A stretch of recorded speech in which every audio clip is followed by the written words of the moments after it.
Olá pessoal, tudo bem?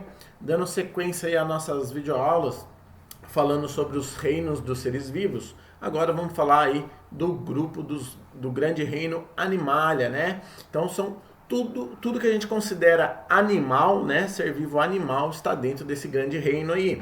São seres obrigatoriamente multicelulares e heterotróficos, ou seja, uma condição básica para que o indivíduo seja incluído dentro do reino Animalia são que eles sejam seres multicelulares e heterotróficos, beleza? Então vamos começar aí de uma ordem evolutiva, né? Desde os indivíduos aquáticos mais simples até o último grupo, que é o mais desenvolvido, que são os mamíferos. Então, ó, os dois primeiros grupos aí, né, os dois primeiros filos que a gente encontra são os poríferos e quinidários. Os poríferos, também conhecidos como esponjas, né, o grupinho do Bob Esponja aí, são animais aquáticos e sésseis.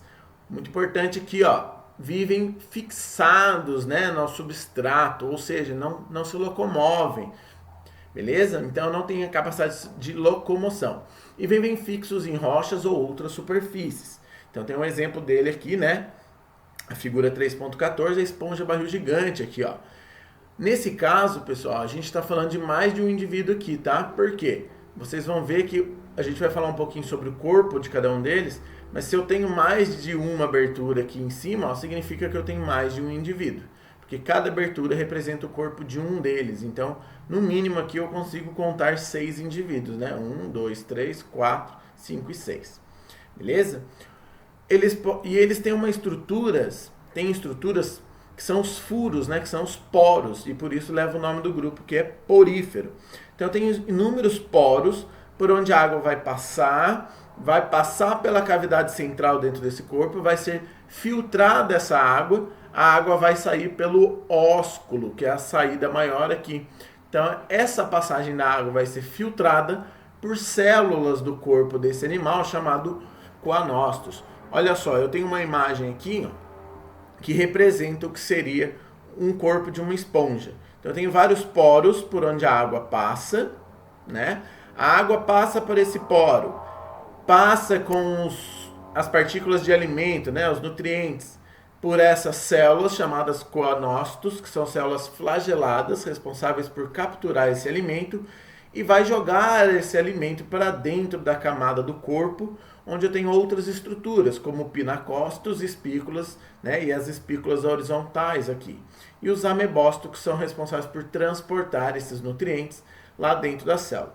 Isso não é um material de interesse agora. O importante aqui é o foco na estrutura corporal. Poro, átrio ou espongiocele, que é o espaço desse animal lá dentro, por onde a água vai passar, e depois ela vai sair pelo ósculo, que é a saída principal. Então, como que isso aí acontece? Vamos ver aqui, ó, a gente tem um vídeo separado para mostrar como que isso aí acontece. Olha esse exemplo aqui. O cientista vai jogar aqui, né, o mergulhador vai jogar uma substância verde aqui em volta, e esses poríferos vão começar a fazer a filtragem disso. E aí vai dar para visualizar legal como que isso acontece. Olha só, a substância verde é jogada pelo lado de fora, e ele mostra aqui, ó, por onde ela vai começar a sair. Olha que bacana. Tá vendo? Essa substância está entrando pelos poros e saindo pelo ósculo. Então a água fica nesse movimento constante aí, né? Meio bacana, né? Olha que bonito o efeito. Então a água saindo está sendo filtrada pelos coanócitos, células microscópicas que estão ao redor, né, da espongiocele aí do indivíduo. Bacana? Deu para entender isso aí, né? Então, vamos continuar. Opa, onde que a gente continua aqui? Vamos voltar lá. Aqui, estamos aqui. Então, vamos lá. Continuando então. Temos o grupo dos quinidários. Olha que bacana esse grupo aqui também. É muito parecido, tá? Com os poríferos, mas tem algumas estruturinhas específicas aqui. Os quinidários a gente encontra quais indivíduos? As águas-vivas, os corais e as anêmonas. Logo, a gente já sabe que parte desses indivíduos são de vida séssil, ou seja, preso ao substrato, mas outros indivíduos desse mesmo grupo apresentam vida livre, né? Ficam nadando na coluna d'água, assim como as águas-vivas. E aqui, diferente dos poríferos, a gente não tem poros de acesso da água, mas temos uma estrutura agora chamada boca, que normalmente é central, geralmente, né? Essa boca central, o alimento chega através dos tentáculos que devem levar esse alimento até a boca. Dentro da cavidade gastrovascular desse animal vai fazer a digestão e o que sobrar vai ser eliminado pela boca também. Então agora tem um indivíduo que tem que capturar esse alimento. Se ele tem que capturar esse alimento, ele tem que ter uma estrutura específica para isso. E a gente tem células específicas chamadas quinidócitos. Por isso leva o nome, né, dos indivíduos aí de quinidários. Os quinidócitos, pessoal, surge como um mecanismo de captura de alimento de defesa que apresenta uma substância urticante. Olha aqui o nome do grupo, ó, quinidário, que vem do grego quinidos, né? Que é urticante, queima, a sensação de queimação onde ele atinge.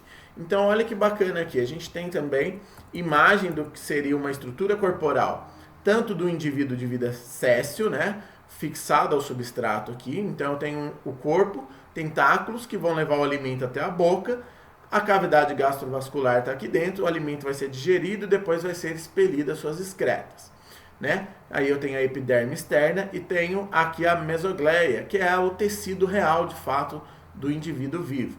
E esse aqui é o mesmo esquema, só que do indivíduo de vida livre, né? Da medusa. Então a boca fica na região de baixo, aqui é na região de cima. Temos a epiderme do corpo e os tentáculos aqui. Então, a gente tem vídeo disso também. Olha que bacana aqui, ó. A gente tem aqui um exemplo de um indivíduo de vida séssil que vai capturar esse peixinho infeliz aí do vídeo. Olha que bacana como que isso acontece. O peixe está ali nadando, bonitinho, livre, leve e solto, e eis que ele entra próximo ao cara aqui, ó. Então o que vai acontecer? A partir do momento que ele tiver contato com o quinidócito, já era, né? Olha lá, foi capturado e foi mandado para dentro. Olha que bacana aí essa imagem. Uma captura de imagem bem legal. Dá para visualizar isso de forma extremamente simples, né?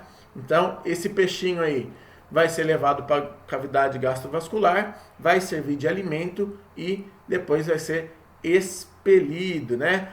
Olha que bacana, uma visão microscópica do que seria esse quinidócito. Aqui a gente tem um tentáculo, né? Microscopicamente ele está cheio de quinidócitos aqui, ó. E se você pegar uma microscopia eletrônica desse quinidócito, a gente tem uma estrutura, ó. Aqui é a base desse quinidócito e aqui está a parte que atinge o animal. Olha microscopicamente a estrutura disso aqui, né? Uma lâmina afiadíssima que vai atingir o corpo do animal que vai servir de alimento. Nesse mesmo vídeo, a gente consegue mostrar aqui, ó, os indivíduos de vida livre, né? Olha que bacana aqui, ó. Aqui ele vai mostrar a estrutura corporal. Vamos aqui para esse carinha aqui, ó. Estrutura de vida livre, né? Olha o exemplo aí, ó. Jellyfish, que é água viva, né? Ela nada por pulsos, né? Estão vendo, ó? Ela faz esse pulso que gera o nado e aquelas finas estruturinhas, né? Ou aqui nesse caso dessa espécie maiores, ó, são os tentáculos que vão capturar o alimento, né? Olha que bonito é esse indivíduo, eles nadando. Muito bonito, né? Muito bacana.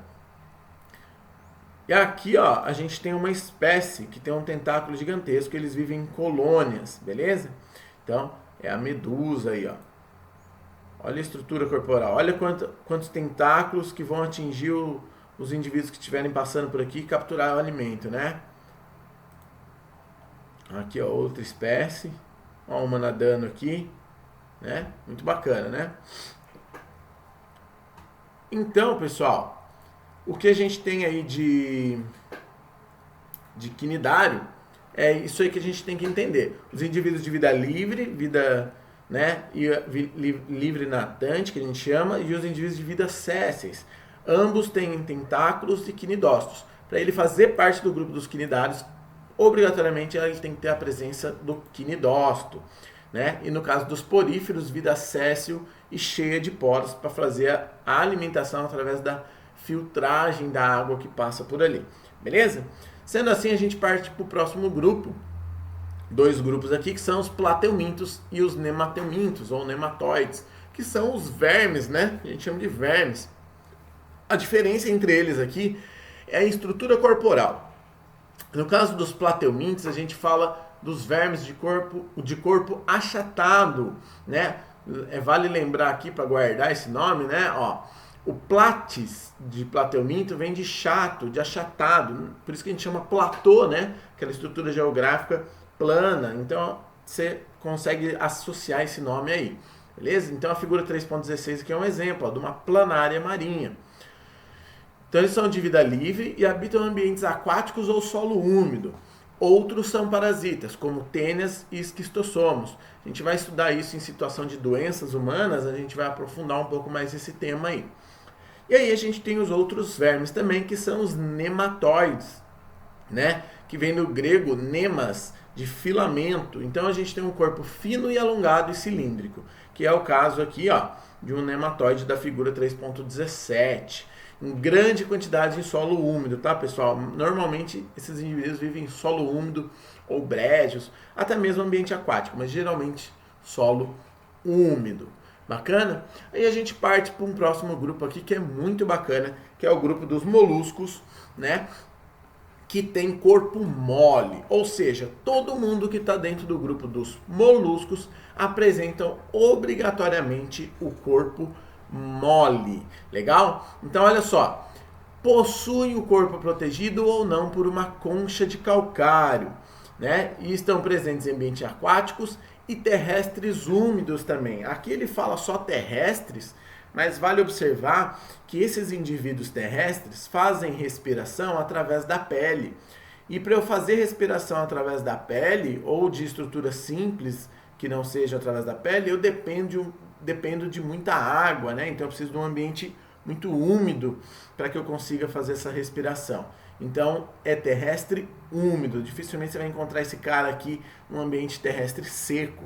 Tanto que quando você tem infestações de caramujos, normalmente você pode observar que isso surge a partir de um ambiente muito fechado, úmido, né? Jardim muito, né? Como que eu posso dizer assim, com muitas plantas, grama sem uma poda constante, aquele ambiente que fica bem úmido. Se eu não tiver isso, esse indivíduo não aparece aí, né? Então olha só, entre os moluscos encontramos os caramujos, né? Marinhos e de água doce, os caracóis, que em geral são terrestres, né? Que é o exemplo aqui da figura A. As lesmas terrestres também, mas existem espécies marinhas. As ostras e os mexilhões, marinhos ou de água doce. E os polvos e as lulas, marinhos, exclusivamente marinho, tá? As lesmas, os polvos e as lulas não têm concha protetora, ou tem uma concha muito reduzida, que é o caso da lula, né? A lula substitui a presença de concha externa por uma concha interna, um esqueleto interno, que é muito simplificado. Porém, apresenta outras características que permitem sobreviver em seu ambiente. Pessoal, aqui você tem que pensar na substituição. Qual seria a função de uma concha? Bom, proteção, certo? Então, os indivíduos que abrem mão dessa concha, para se proteger, ela possui estruturas diferentes para um mecanismo de defesa. Por exemplo, as lulas substituíram a concha por uma alta velocidade de nado pela estrutura corporal que elas apresentam. No caso dos polvos, eles substituem a concha por uma alta maleabilidade, uma facilidade muito alta de enfiar o seu corpo em qualquer superfície, vãos, frestas. E também no caso dos cefalópodes, mais precisamente do polvo, um ótimo desenvolvimento cefálico, o que permite a inteligência, uma das principais ferramentas de sobrevivência. Além da capacidade de camuflagem, né? A gente vai ver aqui, ó, separamos vídeo aqui também para isso. Tem um vídeo muito bacana aqui que mostra, né, essa condição aqui que um polvo tem, ó. A gente tem aqui um gargalo de uma garrafa e temos um polvo. Olha a facilidade que, por não apresentar concha e nem esqueleto, que esse cara tem de entrar dentro de uma garrafa. Olha que bacana. Aqui tem uma legenda, mas não precisa porque ela vai estar falando exatamente isso que a gente está comentando, né? A facilidade que ele tem de ocupar o espaço. Olha esse polvo entrando dentro de uma garrafa. Olha que bacana. Bem legal, né? Aqui a gente tem um polvo escondido dentro de um coco, né? Que o mergulhador encontra ali. Esse coco anteriormente aparecia aí, ó, ele estava fechado, né? Então ele entra por esse vão aqui, beleza? Olha o nado, né? Aqui a gente tem uma opção de nado dele nadando, ó, muito bacana. Vale lembrar aqui que para o nado, as lulas e os polvos têm uma estrutura chamada sifão. Esse sifão é uma estrutura específica que auxilia no nado, mas também serve para liberar tinta. Olha que essa estruturinha aqui, ó, sai do lado da cabeça dele aqui, ó. Isso é um sifão, pessoal. É um tentáculo modificado em forma de tubo, ó, por onde ele pulsa a água e essa água direciona o seu caminho. Aqui a gente tem ainda nesse vídeo, aqui dá pra ver esse sifão. Olha o sifãozinho amarelinho aqui, ó. Tá vendo? Olha que bacana. Essa estruturinha aqui, ó, do lado. Toda lula e todo polvo tem um ou dois sifões. Normalmente é um, tá? Geralmente é um. Então a gente tem aqui, ó, falando também da sua capacidade de camuflagem e cores de advertência. Essa espécie em específico aqui, ó, ela tem uma coloração de advertência, pois é um animal extremamente venenoso. Então essa coloração surge como um mecanismo de, ó, tem veneno, hein? Não chega perto, não me ataque. Muito bacana, né? Deixa eu ver se eu tenho outra estrutura aqui para mostrar para vocês. Uma curiosidade aqui do caso do sifão, pessoal. Olha aqui o sifãozinho aqui do lado, ó. Tá vendo? E eu acho que eu já falei, né? Que ela serve para liberar a tinta da bolsa de tinta dos polvos, que é outra estrutura de defesa também, né? Pessoal, olha esse vídeo aqui que bacana do polvo trocando de cor, a sua capacidade de camuflagem. Ó, o sifãozinho aqui, ó. Olha que bacana. Olha como ele mistura com o ambiente rapidamente. Bem legal, né? Olha só. Nado, né? Uma forma de nado. Ele pode se locomover também andando pelos tentáculos, né? E ele vai alterando de cor de forma extremamente rápida, pessoal. De acordo com por onde ele passa, ó.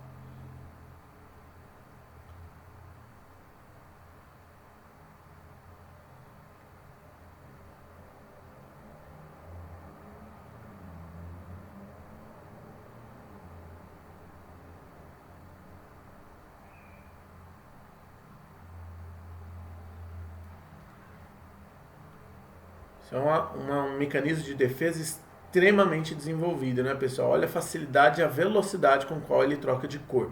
Aqui é muito fácil de visualizar o sifão, né? Bem bacana isso aqui. Vamos ver se esse vídeo ainda tem mais coisa. Eu queria mostrar para vocês a liberação de tinta, mas eu estou tendo dificuldade de achar um vídeo decente sobre isso.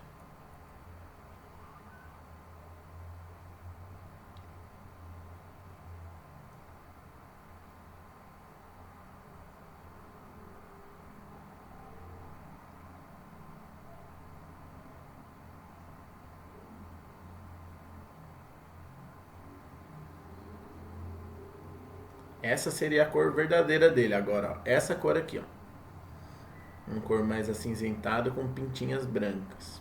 E aí ele vai adaptando de acordo com ele vai, né, chegando em um local diferenciado. Olha lá. Muito bacana, né? Acho que deu para visualizar bem isso aí, né? Então, bora continuar lá.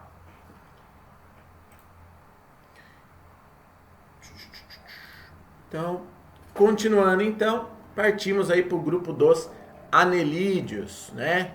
No caso aí, o indivíduo mais conhecido pra gente, a minhoca. Os anelídeos têm corpo mole e alongado, com repetições de segmentos em forma de anel. Pessoal, é exatamente essa condição que traz o nome do grupo e todos os indivíduos desse grupo têm que ter essa condição.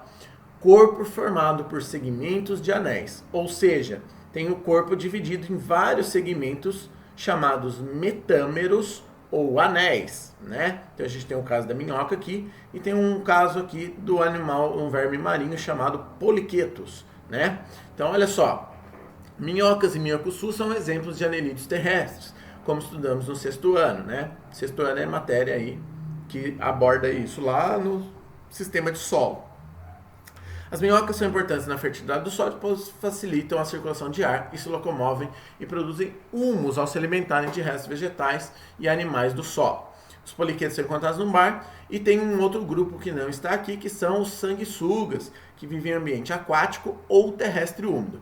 Nesse grupo aqui de anelídeos, a gente tem um grupo exclusivamente aquático, que são os poliquetos, um grupo exclusivamente terrestre úmido, que são as minhocas, e um grupo que vive nos dois, que são os sanguessugas, né? Bem bacana essa questão evolutiva do desenvolvimento de indivíduos que vivem apenas na água, um organismo como o sanguessuga que vive no intermediário e um indivíduo que vive apenas no ambiente terrestre, beleza? Então a gente parte para os outros dois grupos e aqui a gente tem o grupo que apresenta a maior diversidade de todos, que é o grupo dos artrópodes, pessoal. E por último, entre os equinodermos. Esse grupo dos artrópodes é o grupo onde a gente encontra aí os insetos, os aracnídeos. É um grupo extremamente grande, que a gente acredita ter menos de 50% deles conhecidos e descritos, né? Então a gente tem muito indivíduo ainda que a gente nunca nem viu direito na vida, ou se viu, a gente ainda nem descreveu, nem estudou o suficiente para descrever esses indivíduos. Então olha só, o nome artrópodes vem de artro, né, de articulações, e podes aqui vem no sentido de patas, mas aqui a gente fala como apêndices. Por quê? Porque não só as patas vão ser articuladas, mas também todos os seus apêndices quando existentes. Por exemplo, as antenas e as asas. A gente vai falar um pouquinho melhor isso aí. Olha só. E apresenta um esqueleto externo. Exoesqueleto de quitina. Vale lembrar que a quitina é uma proteína animal, né? Os vegetais não têm a capacidade de produzir essa proteína, e o único grupo que apresenta esse tipo de proteína, mas não é considerado indivíduo do reino animal, é, né, no caso aí, os indivíduos do grupo do reino fungi, né, que tem a capacidade de produzir quitina e não celulose, mas não está dentro da condição de animal. Por isso o reino fungi é um reino específico, né? Ele está no meio termo entre plantas e animais, em relação a essa característica. Além de sustentar o corpo do animal e protegê-lo, o esqueleto diminui a perda de água por evaporação, sendo uma adaptação para os indivíduos sobreviverem no ambiente terrestre, né? Trata-se do filo animal com maior diversidade de espécies conhecidas, como eu já falei. Então, vamos conhecer uns grupinhos aqui, ó. Um dos grupos é insetos, né? Como gafanhotos, libélulas, pulgas, mariposas, piolhos, baratas, abelhas, cupins e formigas. Nitidamente, o corpo dos insetos é dividido em 3 segmentos, pessoal. Quais são eles? Cabeça, tórax e abdômen. Os insetos apresentam um par de antenas na cabeça, 3 pares de pernas no tórax e a maioria tem asas. Ou seja, podem ou não possuir asas, beleza? No caso aqui das abelhas e a formiga. E a formiga ainda é um exemplo que apresenta asa só em alguns indivíduos no período reprodutivo, né? Assim como os cupins. Então tem aqui segmentação do corpo nítida, né? Ó, cabeça, tórax e o abdômen. Os membros articulados nunca estão no abdômen, no caso dos insetos. Sempre está no tórax, né? E sempre possuem 3 pares de patas. Todos os insetos possuem 3 pares de patas. Possuiu 4 pares? Não é mais inseto. Aí a gente está falando de aracnídeos. Olha só que legal. Aí a gente tem aqui a formiga, a gente tem antenas e mandíbulas, né? Tudo articulado, beleza? Alguns insetos possuem mandíbulas específicas, por exemplo a borboleta, que é uma estrutura circular que estica para sugar o néctar das plantas. A formiga tem a mandíbula mais forte, né? Para cortar folhas, por exemplo, e por aí vai. Já o grupo dos crustáceos, né, pessoal? Como camarões e lagostas, vive na água. Outros como o tatuzinho de quintal, o tatuzinho bola que a gente chama, né? Toca nele, ele fecha. E certos caranguejos vivem na terra, em regiões próximas à água ou ambientes úmidos. O corpo é geralmente dividido em 2 partes. Olha que bacana aqui a diferença. Cefalotórax, que significa a fusão do que seria a cabeça e o tórax. Então a cabeça e o tórax é uma estrutura só. Eu não tenho uma nítida observação da cabeça. E abdômen. Então, na cabeça da maioria dos crustáceos, há 2 pares de antenas. Geralmente, um par de antena mais nítido e um par de antena quase invisível, beleza? E aí aqui a gente tem exemplos, né? Olha para você ver aqui o exemplo da letra A, um siri, carapaça com cerca de 6 centímetros de largura aqui e os 2 pares de antenas, ó. O B, o tatuzinho bola, com cerca de 1 centímetro. O C, as cracas, né? Crustáceos que vivem em ambiente marinho aí. E temos aqui o copépode, né? Que é um cara microscópico que vive em ambiente aquático aqui, né? 5 milímetros, né? Mas para você conseguir visualizar esse cara dessa forma aqui, só em microscópio. Tudo bem? E aí a gente entra num grupo dos artrópodes, que são os aracnídeos. Então, dentro dos aracnídeos, a gente encontra as aranhas, os escorpiões e carrapatos. E ainda tem os ácaros, né, que não estão presentes aqui no texto. Então, a gente tem aranhas, escorpiões, carrapatos e ácaros dentro do grupo dos aracnídeos. Ou seja, escorpião e carrapato não são insetos, são aracnídeos. É uma confusão que acontece muitas vezes aí. Tudo bem? Como que eu sei que é um aracnídeo e não inseto? Lembra lá que eu falei, inseto são sempre 3 pares de patas no tórax. Aqui começa que a gente não tem um tórax definido, a gente tem cabeça e tórax fundidos. Então eu não tenho divisão de cabeça e tórax, eu tenho céfalo-tórax e abdômen. No caso do escorpião, a gente tem um abdômen, né, especializado em cauda, com a presença de um aguilhão que pode inocular veneno. No caso das aranhas, a gente tem quelíceras, estruturas bucais ali, que podem inocular veneno também. E abdômen com uma estrutura chamada fiandeira, que pode tecer a teia. Bacana, né? Então vamos lá. Eles apresentam 4 pares de pernas sempre, não possuem antenas, nunca, e tem um par de quelíceras que agarram as presas e manipulam durante a alimentação. Então tem aqui os pedipalpos, no caso do escorpião, né, que são as garrinhas, e no caso da aranha tem 2 pedipalpos aqui, ó, estruturas para pegar o alimento, além das 4 pares de patas. Então na aranha a gente tem 2 pedipalpos e as quelíceras na boca. No escorpião a gente tem 2 pedipalpos, que são as garrinhas e as quelíceras na boca, e 4 pares de pata também, beleza? E aí a gente tem mais um grupinho aqui, que são os miríapodes. Ele entra como miríapodes, que seria 10.000 em míria, né, do grego, e podos, pés. Por quê? São aqueles indivíduos que têm muitas patas e a gente não consegue contar. Então entra aí as lacraias, as centopeias, né, o embuape, olho de cobra. Só que aqui a gente tem uma outra divisão ainda. Dentro de miríapodes, a gente pode separar esse grupo em diplópodes e quilópodes. Como que eu sei quem é quem aqui? Repare essa lacraia aqui que ele trouxe na imagem. Dá para ver nitidamente os segmentos do abdômen, né? Do tronco, desculpa, que aqui a gente tem cabeça e tronco, beleza? O tronco é a fusão do abdômen e o tórax. Então a gente tem várias estruturinhas e cada estrutura desse sai um par de perna, estão vendo? Dá para ver que legalzinho, ó, um par de perna saindo por segmento. Quando sai um par de perna por segmento, eu chamo de quilópode. Quando sai 2 pares de pata de cada segmento, eu tenho os diplópodes. Essa é a principal diferença de um quilópode ou um diplópode. Mas ambos são miríapodes. Então a gente pode chamar de todo mundo de miríapode aí. Beleza? Apresentam antena, né? E várias pernas. Pode apresentar veneno ou não. Os quilópodes apresentam veneno. Os diplópodes não apresentam veneno. E aí a gente entra no grupo dos equinodermos.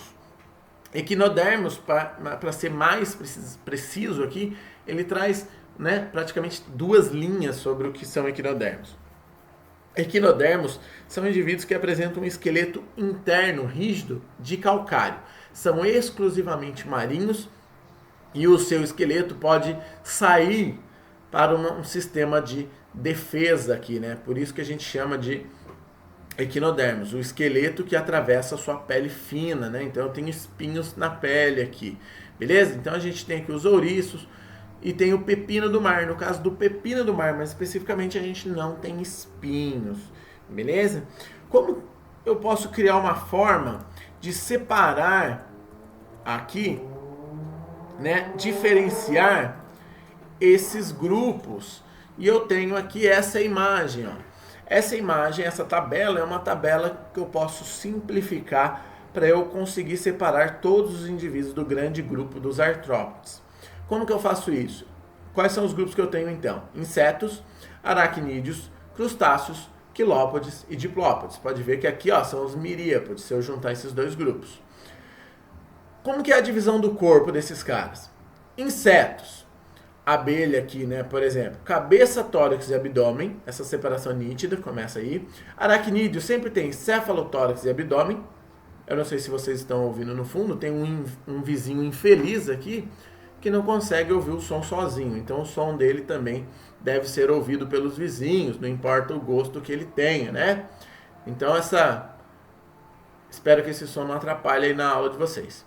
Então a gente tem aqui céfalo-tórax nos aracnídeos, e abdômen, né? Uma separação aqui de cefalotórax e abdômen. Nos crustáceos, como as lagostas, a gente tem cefalotórax e abdômen também, assim como aracnídeos. Mas nos quilópodes e diplópodes, ou no grupo dos miríapodes, a gente tem cabeça e tronco. Olha aqui, nos diplópodes ele separa tórax e abdômen. Mas a gente pode falar que ele tem um tronco também, porque é difícil essa visualização. Número de antenas. Insetos podem possuir um par de antenas ou não. Aracnídeos nunca apresentam um par de antenas, crustáceos são sempre 2 pares e os miríapodes um par, pode ser curta ou longa. Número de patas, insetos sempre possuem 3 pares de patas no seu tórax, né? Os aracnídeos sempre 4 pares de patas no céfalo-tórax. Os crustáceos sempre têm 5 pares ou mais. E, no caso de quilópodes, 1 par por segmento e diplópodes, 2 pares por segmento. Essas são as principais características que eu diferencio esses caras. Tem outras características aqui? Tem, mas não são as mais específicas para separar esse tipo de grupo. Tem aqui a respiração, né? Temos o tipo de ambiente que vive.